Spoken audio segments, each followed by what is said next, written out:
स्वागत है आप सभी का सुपर एग्जाम अड्डा में। मैं राजीव, जीएस एकेडमी में आप सबका बहुत बहुत स्वागत है। ठीक है, आज हमारा फिर से वही सीरीज प्रारंभ हो गया, पूर्वावलोकन, जो एग्जाम के पहले आरो एग्जाम के पहले चल रहा था। यह सीरीज अब लगातार आपको चलती हुई मिलेगी।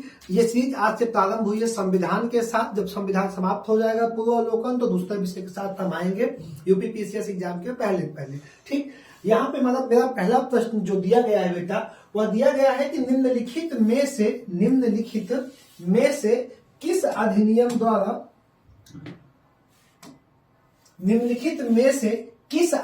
में कलकत्ता में सर्वोच्च न्यायालय की स्थापना का प्रावधान किया गया था।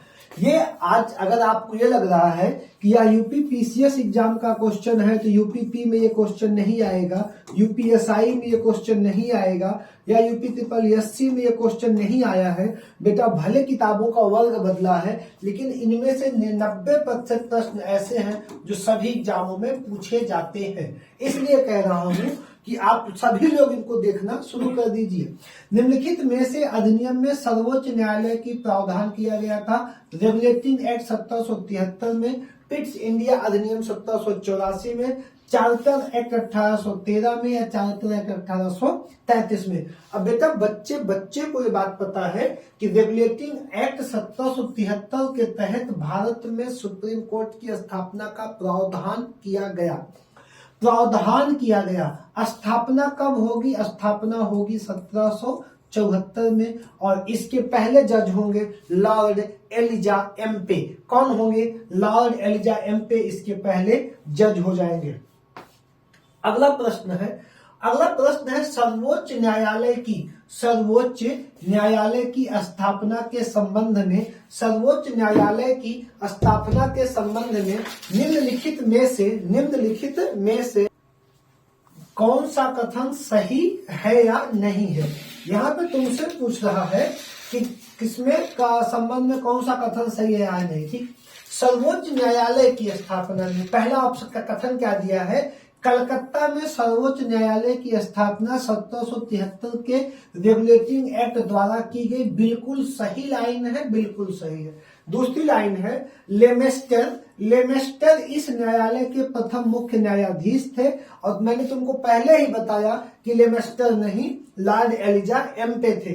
तो केवल कथन एक क्या होगा? सही हो जाएगा। केवल कथन एक ही हमारा सही उत्तर हो जाएगा। और यही विवाद रहा है आरो का। ऐसा नहीं कि आरो पहली बार री एग्जाम की मांग हो रही है, ये तुम खुद देखो, प्री री एग्जाम 2016, तो ये आरोप लगते रहते हैं, उसके साथ कोई बहुत बड़ी बात नहीं है। ठीक, अगला है प्रश्न नंबर 3। सूची 1 तथा सूची 2 को सुमेलित कीजिए। सूचियों के नीचे दिए गए कूट का चयन कीजिए।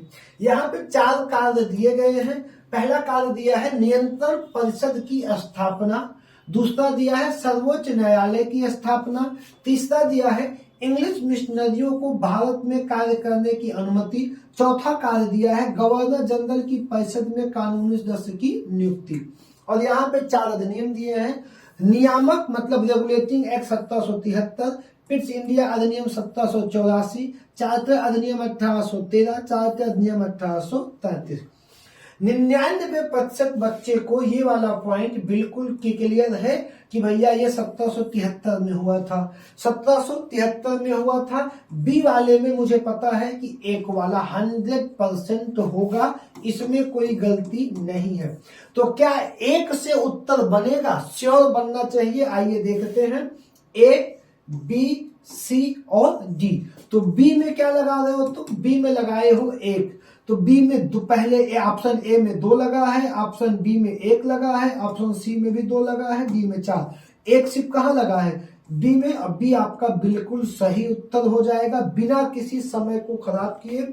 सबसे कम समय में सबसे सही उत्तर हो जाएगा। अब जैसे ए में क्या कह रहा है? ए में 2, नियंत्रण परिषद की स्थापना पिट्स इंडिया एक्ट के तहत हुई।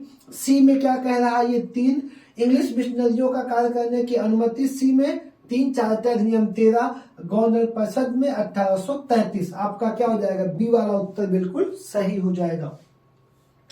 अगला प्रश्न है, निम्नलिखित में से किससे भारत में अंग्रेजी शिक्षा की नींव पड़ी। 1813 का चार्टर एक्ट, बेटा 1813 के चार्टर एक्ट के साथ ही भारत में ईसाई मिशनरियां आई जो भारत में अंग्रेजी शिक्षा के प्रचार के लिए काम करने लगी हैं। तो ये ऑप्शन हमारा बिल्कुल सही होगा। General committee of public infrastructure 1823, इसी general committee of public instruction को 1 लाख रुपया वार्षिक दिया गया था। क्या करने के लिए? भारत में अंग्रेजी शिक्षा के प्रचार के लिए।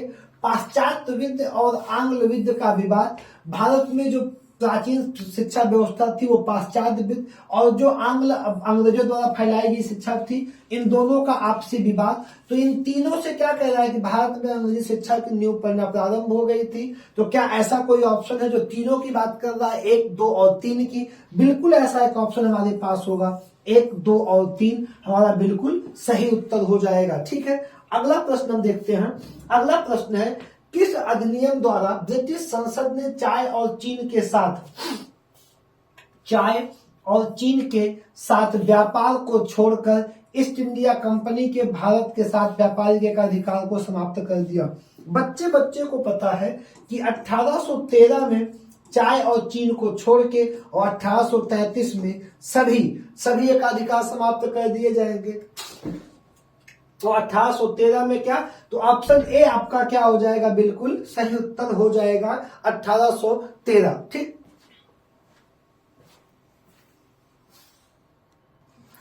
अब इसका उत्तर क्या हो जाएगा? इसका उत्तर हो जाएगा ऑप्शन ए 1813। अगर यहाँ पे वो कहता है कि चाय और चीन के साथ सभी व्यापारिक अधिकार, तो क्या कहते तुम? 1833 कह देते। अगला प्रश्न हमारा क्या है? अगला प्रश्न, ब्रिटिश संसद के किस अधिनियम ने भारत में व्यापार पर ईस्ट इंडिया कंपनी के एकाधिकार को समाप्त कर दिया? किस अधिनियम ने एकाधिकार को समाप्त कर दिया? यहाँ पे 1833 है नहीं, सिर्फ एक ऑप्शन तुम्हें दिखेगा 1813। तो यहाँ पे तुम बिना सोचे 1813 को टिक करके आगे बढ़ जाओ तुरंत। अगला प्रश्न चार्टर एक्ट 1813 के संबंध में कथनों पर विचार कीजिए। ठीक, इसने भारत में ईस्ट इंडिया कंपनी के व्यापार एकाधिपत्य को चाय का व्यापार था चीन के साथ व्यापार को छोड़ के समाप्त कर दिया। बिल्कुल सही लाइन है ये। इसने कंपनी द्वारा अधिकार में लिए गए भारतीय राज्य क्षेत्रों पर ब्रिटिश राज्य क्राउन की संप्रभुता को सुदृढ़ कर दिया। दूसरा प्रतिशत, भारत का राजस्व अब ब्रिटिश संसद के नियंत्रण में आ गया था। यहाँ पे तुमको 3 पॉइंट क्या दिया गया है? कितने पॉइंट दिए गए हैं? 3 पॉइंट दिए गए हैं। इनमें से कह रहा है कि कौन से कथन सही है, कौन से कथन आपके क्या हो जाएंगे? सही हो जाएंगे। तो 1813 इसने भारत में ईस्ट इंडिया कंपनी के व्यापार एकाधिपत्य को चाय का व्यापार था चीन के व्यापार को छोड़कर समाप्त कर दिया। तो 1813 में यह कथन हमारा क्या हो जाएगा? बिल्कुल सही तो हो जाएगा। इसने कंपनी द्वारा अधिकार में लिए गए सभी भारतीय राज्य क्षेत्रों पर ब्रिटिश राज्य क्राउन की संप्रभुता सुदृढ़ कर लिया। दूसरा ऑप्शन भी हमारा क्या होगा? बिल्कुल सही हो जाएगा। भारत का राजस्व अब ब्रिटिश नियंत्रण में आ गया था। ये ऑप्शन यहाँ पे गलत हो जाएगा क्योंकि ये काम इन्होंने कब कर लिया था? ये काम हो गया था 1784 फिर इंडिया के साथ ये काम इन्होंने कर लिया था पहले ही। तो यहाँ पे केवल 1 और 2 ऑप्शन क्या हो जाएगा? बिल्कुल सही हो जाएगा। ठीक है, अगला प्रश्न है, किस अधिनियम ने भारतवासियों को अपने देश के प्रशासन में कुछ हिस्सा लेना संभव हो पाया?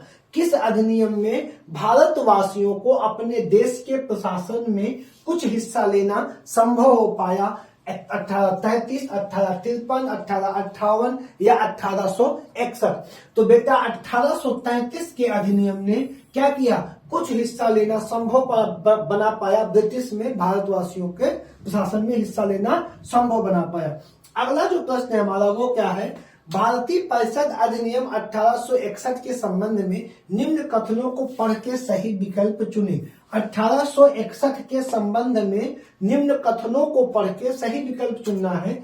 इस अधिनियम के फलस्वरूप गवर्नर जनरल की कार्यपालिका परिषद में कुल सदस्यों की संख्या 7 हो गई। क्या हो गई? कुल सदस्यों की संख्या 7 हो गई। बिल्कुल गलत है। विधि निर्माण के लिए अत्यधिक सदस्यों की संख्या कम से कम 6 और अधिकतम 12 कर दी गई। 1861 बिल्कुल सही है।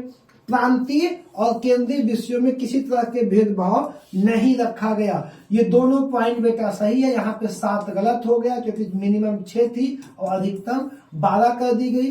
और ये क्या हो जाएगा? 2 और 3 वाला ऑप्शन हमारा बिल्कुल सही हो जाएगा। ऑप्शन बी बिल्कुल सही हो जाएगा। अगला प्रश्न क्या कहता है? भारतीय परिषद अधिनियम 1892 के संबंध में निम्न कथनों को पढ़ के सही विकल्प चुने।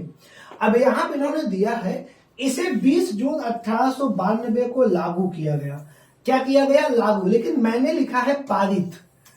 लागू नहीं किया गया था, इसे पारित किया गया था।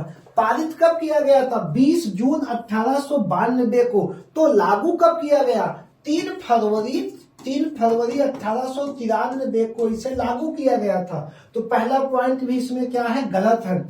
इस कुल 24 सदस्यों में से गैर सरकारी सदस्यों की संख्या 5 थी। यह भी क्या है? गलत है। सदस्यों को पूरक प्रश्न पूछने का अधिकार था। नहीं बेटा, यहाँ पे क्या था कि 6 दिन के पहले नोटिस के बाद 6 दिन पहले नोटिस के बाद सदस्य प्रश्न पूछ सकते थे, लेकिन वह पूरक प्रश्न या तुरंत तत्काल प्रश्न पूछने का अधिकार नहीं था। ये उस समय का विवादित प्रश्न छत्तीसगढ़ का। ये तीनों ऑप्शन इसमें गलत हैं, लेकिन ऐसा यहाँ पे कुछ दिया नहीं गया है। यहाँ पे कहा है कौन सा कथन सही है, यहाँ दिया था कौन सा कथन गलत है। तो 1, 2, 3 ये तीनों कथन क्या है बेटा? गलत हो जाते। ये विवादित उत्तर था उस समय का और आज भी था। ठीक, क्योंकि यहाँ पे 20 जून को लागू होना दिया है, लागू हुआ है 3 फरवरी को, ये पारित होने की डेट हो जाएगी। अगला जो मेरा प्रश्न है भैया, निम्न में से किस अधिनियम के अंतर्गत भारतीय विधान परिषद को बजट पे बहस करने की शक्ति दी गई?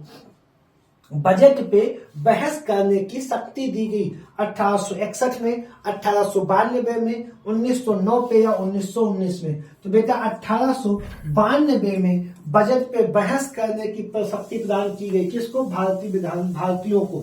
ठीक, अगला प्रश्न है, ब्रिटिश भारत में सांप्रदायिक प्रतिनिधित्व की व्यवस्था निम्नलिखित में से किस अधिनियम द्वारा की गई?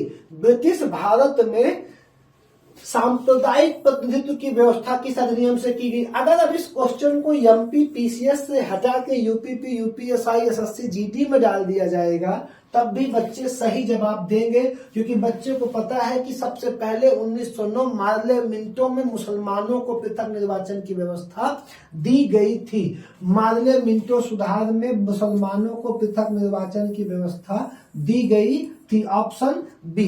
ठीक, ऑप्शन बी क्या हो जाएगा? बिल्कुल सही ऑप्शन इसमें हो जाएगा। सबसे पहले मुसलमानों को, फिर धीरे धीरे ये व्यवस्था बढ़ती ही जाएगी। 1909 का अधिनियम संबंधित था, पहला पृथक मताधिकार क्षेत्र लागू करने से, विकेंद्रीकरण से, द्वैत शासन से, विधान परिषद से। कुछ नहीं करना है, ऑप्शन ए को तुमको टिक कर देना है और ऑप्शन ए तुम्हारा क्या हो जाएगा? बिल्कुल सही उत्तर हो जाएगा। पृथक मताधिकार क्षेत्र को लागू करने से, अलग मताधिकार क्षेत्र को लागू करने से। निम्नलिखित में से किस एक अधिनियम द्वारा भारत में संघीय न्यायालय की स्थापना हुई? संघीय न्यायालय की स्थापना कब हुई? अब बच्चा यहाँ पे गलती करके ढूंढेगा या तो 1773, तो 73 है नहीं, क्योंकि वो सर्वोच्च न्यायालय की बात नहीं, भारत में एक संघ न्यायालय की बात करेगा जो दिल्ली में सुप्रीम कोर्ट है। जो दिल्ली में सुप्रीम कोर्ट है, इसकी स्थापना हुई थी 1935 द्वारा। भारत शासन अधिनियम 1935 द्वारा इसकी स्थापना हुई थी, अधिनियम द्वारा। लेकिन स्थापना कब हुई थी? 1937 में। कब हुई थी बेटा? 1937 में हुई थी। और इसके पहले जज थे मैरिस ग्वेयर। इसके पहले जज थे मैरिस ग्वेयर। इस संघीय न्यायालय के पहले जज थे। और इसमें ऑप्शन 1935 कहीं नहीं है, लेकिन एक ऑप्शन है उपयुक्त में से कोई नहीं। तो विकल्प डी को सही कर दोगे, उपयुक्त में से कोई नहीं। अगला प्रश्न है, भारत का संघीय न्यायालय निम्नलिखित में से किस वर्ष स्थापित हुआ? ये देखो वही प्रश्न है, स्थापित का पूछेगा तो 37 किसके प्रावधान में हुआ? तो 1935 तुम बता देते। क्या बता देते? 1935। स्थापित का पूछेगा तो 1937। अगला प्रश्न, निम्नलिखित में से किस अधिनियम में केंद्र में द्वैध शासन प्रणाली स्थापित किया गया? कहां पे? केंद्र में। केंद्र में अगर बात कर रहा है, राज्य में बात करता, अगर राज्य में बात करता तब तुम ये टिक करते 1919, लेकिन अगर केंद्र में बात कर रहा है तो क्या सही करोगे? 1935। क्या बात करोगे? 1935 बात करोगे। ठीक, बिल्कुल सही उत्तर क्या होगा? केंद्र में द्वैध शासन प्रणाली की शुरुआत कब हुई? 1935 में। अब अगला प्रश्न क्या है? 1919 की भारत शासन अधिनियम में निम्नलिखित में से कौन सी प्रमुख विशेषता या विशेषताएं हैं? प्रांतों की कार्यकारी सरकार में द्वैध शासन व्यवस्था की शुरुआत की गई। प्रांतों की कार्यकारी सरकार में क्या की गई बेटा? द्वैध शासन व्यवस्था की शुरुआत की गई। बिल्कुल सही बात है। ठीक है। दूसरा, मुसलमानों के लिए पृथक निर्वाचन मंडल 1909 में दिया गया, और हम बात कर रहे हैं 1919 की, जिसको तुम काट दो गलत। अब दूसरा क्या है? केंद्र द्वारा प्रांतों में विधायी शक्तियों का हस्तांतरण। तो यहाँ पे 1 और 3 सही है, 2 वाला गलत है। 1 3 है किसमें? सी में है। आपका बिल्कुल सही उत्तर हो जाएगा। और आप क्या करेंगे? यहाँ पे क्या, ठीक है ना, कुछ समझ में सहमति बात आई गई होगी आपको। ये 1919 का मामला है, और ये दोनों सॉरी ये 1909 का है, ये दोनों 1919 का हो जाएगा। अगला प्रश्न है, भारतीय इतिहास के संबंध में द्वैध शासन डायरकी सिद्धांत का किसे निर्दिष्ट करता है? अभी जो डायरकी सिद्धांत है, जो द्वैध शासन है, द्वैध शासन का मतलब है कि जो विषय थे उनका बंटवारा, जो शासन के विषय थे उनको 2 भागों में हस्तांतरित और आरक्षित भागों में बांटना, एक दे देना प्रांत को और एक उसके संगठन को। अब यहाँ पे केंद्रीय विधानमंडल में 2 शब्दों का विभाजन, बिल्कुल गलत। 2 सरकारों अर्थात राज्य की शुरुआत करना, बिल्कुल गलत। 2 शासन समुच्चय, यहाँ पे गलत। प्रांतों में प्रत्यायोजित विषयों का 2 प्रयोगों में विभाजन, जो विषय थे उनका 2 भागों में विभाजित कर दिया गया। इसी के क्या मतलब है? द्वैध शासन व्यवस्था का अर्थ लगाया जाएगा। प्रांतों में 2 वर्गों में विभाजन, विषयों का 2 वर्गों में विभाजन। भारत शासन अधिनियम 1919 में प्रांतीय सरकार के कारण आरक्षित और आंतरिक विषयों में अंतर्गत बांटे गए थे। निम्नलिखित में से आरक्षित विषय कौन से थे? आरक्षित विषय और हस्तांतरित विषय, जितने ताकत वाले विषय थे, जितने पैसे वाले विषय थे, सब आरक्षित थे। और जो विषय आरक्षित, जो विषय ताकत दायित्व वाले थे, वो सब क्या थे? हस्तांतरित थे। जैसे न्याय बेटा ताकत का विषय था, न्याय ताकत का विषय था। भू राजस्व पैसा मिलना था, और पुलिस इनमें प्रशासन संभालती। आपको खुद समझ में आएगा, ये तीनों प्राप्तियां थी, और तीनों प्राप्तियां आरक्षित थी, लेकिन स्थानीय स्वशासन दायित्व का काम था। इसको इन्होंने क्या किया? हस्तांतरित में डाल दिया। तो 1 3 और 4 जिस ऑप्शन में होगा वो बिल्कुल सही उत्तर हो जाएगा। ये आरक्षित विषय थे और ये हस्तांतरित विषय हो जाएगा। ठीक, अगला मेरा प्रश्न है, निम्नलिखित में से किसे ब्रिटिश भारत में प्रांतीय स्वायत्तता की शुरुआत की? ब्रिटिश भारत में, वह भारत जो अंग्रेजों के क्या था? गुलाम था, उस भारत में ब्रिटिश स्वायत्तता की शुरुआत की कैबिनेट मिशन ने, साइमन कमीशन ने? बिल्कुल दोनों गलत हो जाएगा। 35 ने या 19 ने ऑप्शन बात करना है तो हम कहेंगे भारत सरकार अधिनियम 1935। भारत सरकार अधिनियम 1935 में हो जाएगा। ठीक, आपका ये विकल्प बिल्कुल सही हो जाएगा। अगला प्रश्न हमारा है, भारतीय विधान पालिका प्रथम बार द्विसदनीय बनाएगी। भारतीय विधान पालिका प्रथम बार द्विसदनीय बनाई गई 1892 के काउंसिल एक्ट द्वारा, 1909 के भारतीय काउंसिल एक्ट द्वारा, 1919 के भारत सरकार अधिनियम द्वारा, या 1935 के भारत सरकार अधिनियम द्वारा। तो किसके द्वारा बनाई गई थी आपको यह बताना है। तो 1919 के भारत सरकार अधिनियम द्वारा विधान पालिका प्रथम बार कैसी बनाई गई थी? द्विसदनीय विधानसभा या विधान पालिका बनाई गई थी। अगला प्रश्न है, केंद्र में कौन सा एक्ट द्विसदनीय विधायिका लाया था? केंद्र में कौन सा एक्ट द्विसदनीय विधायिका लाया था? एक्ट 1919 केंद्र में भी क्या लाया था? द्विसदनीय विधायिका का गठन किया था। अगला प्रश्न हो जाएगा, निम्नलिखित कथनों पर विचार कीजिए। 1919 के मॉन्टेग्यू चेम्सफोर्ड सुधार में 21 वर्ष से अधिक आयु के सभी महिलाओं के लिए मताधिकार की संतुष्टि की गई थी। यहाँ पे एक वर्ड हटा दो, सभी। ये क्या कभी सभी महिलाओं के लिए नहीं था, इसलिए कथन हम क्या काटेंगे? गलत काटेंगे। सभी महिलाओं को मतदान का अधिकार नहीं था। 1935 के गवर्नमेंट ऑफ इंडिया एक्ट में विधानमंडल में महिलाओं के लिए आरक्षित स्थानों का प्रावधान किया गया था। तो ये क्या हो जाएगा, दूसरा पॉइंट हमारा बिल्कुल क्या हो जाएगा बेटा, सही हो जाएगा। तो यहाँ पे किसका टिक करोगे तुम, केवल 2 का टिक करके आगे बढ़ जाओगे, केवल 2 का तुम टिक कर दोगे, अन्यथा कोई टिक नहीं करोगे। अगला प्रश्न हमारा क्या है, भारतीय सिविल सेवा के संदर्भ में, भारतीय सिविल सेवा के संदर्भ में निम्नलिखित में कथनों में कौन सा कथन सत्य या सही है। भारत सरकार अधिनियम 1919 में भारतीय सिविल सेवा के लिए एक अलग परीक्षा का प्रावधान किया गया जो भारत में होनी थी।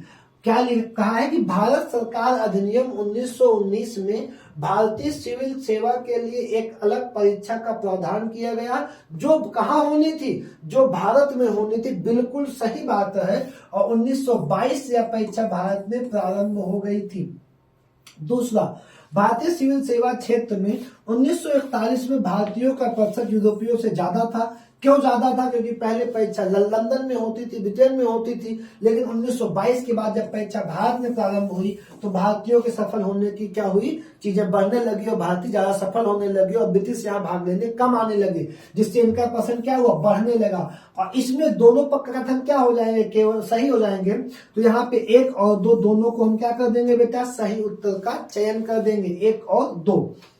अगला प्रश्न हमारा क्या होगा, केंद्रीय विधानसभा का या के निम्नलिखित में से कौन सा निर्वाचन भारत शासन अधिनियम 1919 के तहत हुआ। केंद्रीय विधानसभा में कितने चुनाव, कितने निर्वाचन भारत शासन अधिनियम 1919 के अधीन हुए थे। बेटा 2 निर्वाचन 1919 के अधीन हुए थे, पहला 1926 वाला और दूसरा 1945 वाला। ये दोनों निर्वाचन 1919 के अधीन हुए थे, ए और सी। अगर ऑप्शन में है तुम टिक मार दो ऑप्शन सी वाले को, ए और सी तुम्हारा क्या हो जाएगा, बिल्कुल सही उत्तर हो जाएगा। अगला है भारत शासन अधिनियम 1919 के अंतर्गत भारतीय विधायिका का अंतिम निर्वाचन किस वर्ष आयोजित किया गया। अभी आपको बताया, पहला 26 में और दूसरा 1945 में। तो सबसे अंतिम कौन सा हो जाएगा, 1945। अगर ही पहला पूछता तो 1926 तुम टिक कर देते, ठीक। तो यहाँ पे उत्तर तुम्हारा हो जाएगा सी वाला, कौन सा, 1945। अगला प्रश्न, राष्ट्रपति की अध्यादेश निर्गत करने की शक्ति प्रेरित है। राष्ट्रपति की अध्यादेश निर्गत करने की शक्ति किससे प्रेरित है। भारत सरकार अधिनियम 1919 से, भारत सरकार अधिनियम 1935 से, 1909 से या 1947 से। आप सबको पता है कि भारत में वायसराय को अध्यादेश जारी करने की शक्ति प्राप्त हुई थी 1861 से। और एक बात जनरली तुम सब इसी को घूमे कि 1861 है कि 1861 नहीं है, लेकिन वो कह रहा है कि राष्ट्रपति को अध्यादेश निर्गत करने की शक्ति प्रेरित है। बेटा भारत सरकार अधिनियम 1935 में नियम 42 और नियम 43 द्वारा राष्ट्रपति को क्या किया गया, राष्ट्रपति को अध्यादेश निर्गत करने की शक्ति 1935 से प्राप्त थी, जो वर्तमान संविधान में आर्टिकल 123 द्वारा राष्ट्रपति क्या करता है, अध्यादेश जारी करता है, ठीक है। अगला प्रश्न हमारा क्या हो जाएगा, निम्नलिखित में से किस अधिनियम द्वारा संवैधानिक निरंकुशता का सिद्धांत प्रवृत्त किया गया था। निम्नलिखित में से किस अधिनियम द्वारा संवैधानिक निरंकुशता का सिद्धांत प्रवृत्त किया गया। 1909 का भारतीय काउंसिल अधिनियम द्वारा, 1919 का भारत सरकार अधिनियम द्वारा, 1935 का भारत सरकार अधिनियम या 1947 का भारतीय स्वतंत्रता अधिनियम द्वारा। तो यहाँ आपको बताना है कि किसके द्वारा संवैधानिक निरंकुशता का सिद्धांत प्रतिपादित किया गया, प्रवृत्त किया गया। आर्टिकल 1935 के भारत सरकार अधिनियम द्वारा, 1935 के भारत सरकार अधिनियम द्वारा। भारत के संविधान में केंद्र और राज्य के बीच, भारत के संविधान में केंद्र और राज्य के बीच किया गया शक्तियों का विभाजन इनमें से किसमें उल्लिखित योजना पे आधारित थी।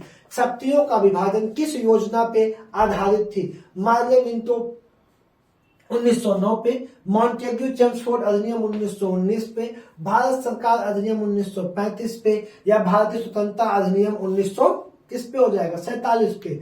कह रहा है कि भारत में केंद्र और राज्यों के बीच किया गया शक्तियों का विभाजन किस पे आधारित थी बेटा? 1935 पे। किस पे आधारित थी? 1935 पे। यहीं पे बेटा अखिल भारतीय संघ की स्थापना हुई थी। अखिल भारतीय संघ की स्थापना हुई थी। फेडरल ऑफ इंडिया की स्थापना 1935 में की गई थी।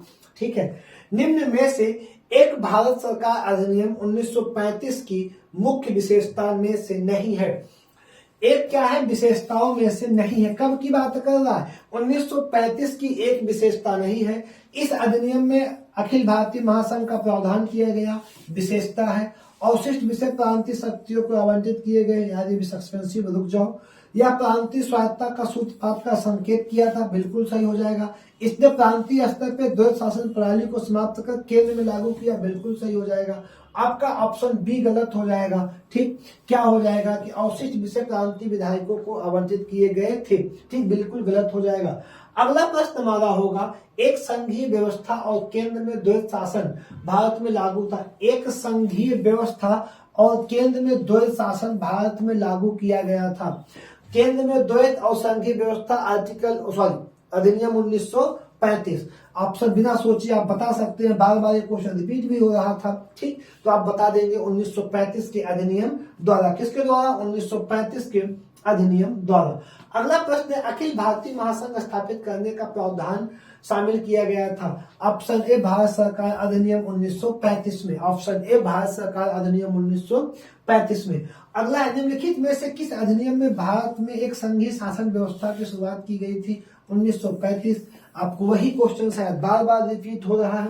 ठीक, अगला प्रश्न है, 1935 के अधिनियम द्वारा स्थापित संघ में अवशेष शक्तियां किसको दी गई थी? संघीय विधान पालिका को, प्रांतीय विधान मंडल को, गवर्नर जनरल को या प्रांतीय गवर्नर को?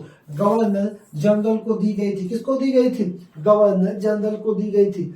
अगला प्रश्न, भारत शासन अधिनियम 1935 के तहत प्रस्तावित संघीय प्रणाली अखिल भारतीय संघ, भारत संघ, संयुक्त भारतीय परिसंघ, तो बेटा फेडरल ऑफ इंडिया था, सॉरी फेडरेशन ऑफ इंडिया था। क्या बनाया गया? फेडरेशन ऑफ इंडिया, भारत संघ। यहाँ पे ऑल इंडिया फेडरेशन नहीं था।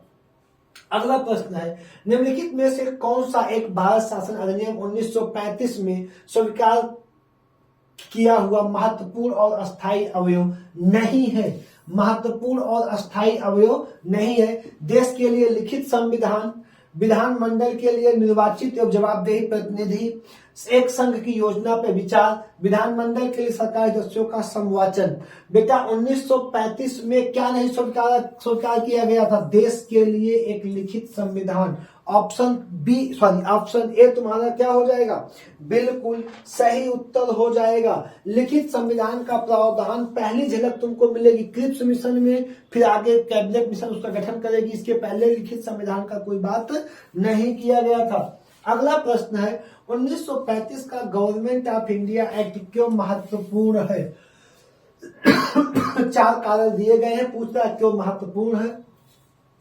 यह भारतीय संविधान का प्रमुख स्रोत है, इसके द्वारा भारत को स्वतंत्रता मिली, इससे भारत विभाजन। ठीक है, तीनों गलत का तो एक सही करो। यह भारतीय संविधान का प्रमुख स्रोत है। ठीक, अगला प्रश्न है, निम्नलिखित अधिनियमों में से किस अधिनियम के फलस्वरूप बर्मा भारत से अलग हुआ? 1935 के द्वारा बर्मा भारत से अलग किया गया। कब किया गया? 1937 में। किस अधिनियम द्वारा? 1935 के द्वारा अलग किया गया। कब किया गया? 1937 में अलग किया गया। अगला है,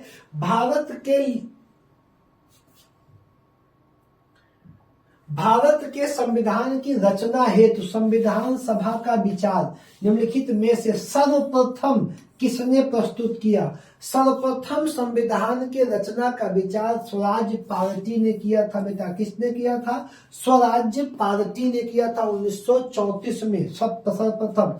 ठीक, अभी अगला प्रश्न, स्वतंत्रता के पूर्व के दिनों में प्रारंभ में किसने संविधान निर्मात्री सभा का विचार प्रस्तुत किया? संविधान निर्मात्री सभा का सबसे पहला विचार किस व्यक्ति ने किया?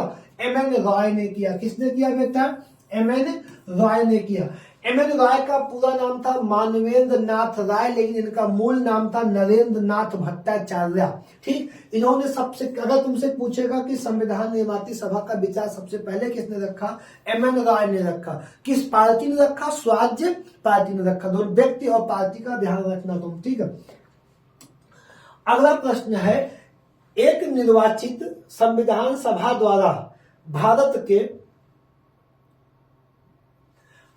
के संविधान का निर्माण करने का प्रस्ताव किया गया।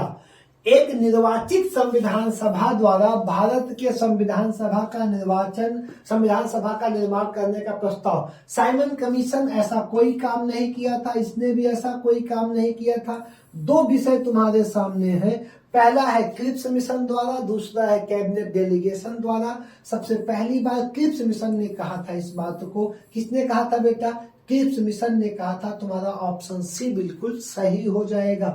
अगला प्रश्न क्या है हमारा, अगला प्रश्न है बेटा कि कैबिनेट मिशन योजना के अंतर्गत संविधान निर्माती परिषद में प्रत्येक प्रांत को आवंटित सदस्य संख्या निर्धारित करने के लिए एक प्रतिनिधि कितनी जनसंख्या के अनुपात में था, 10 लाख।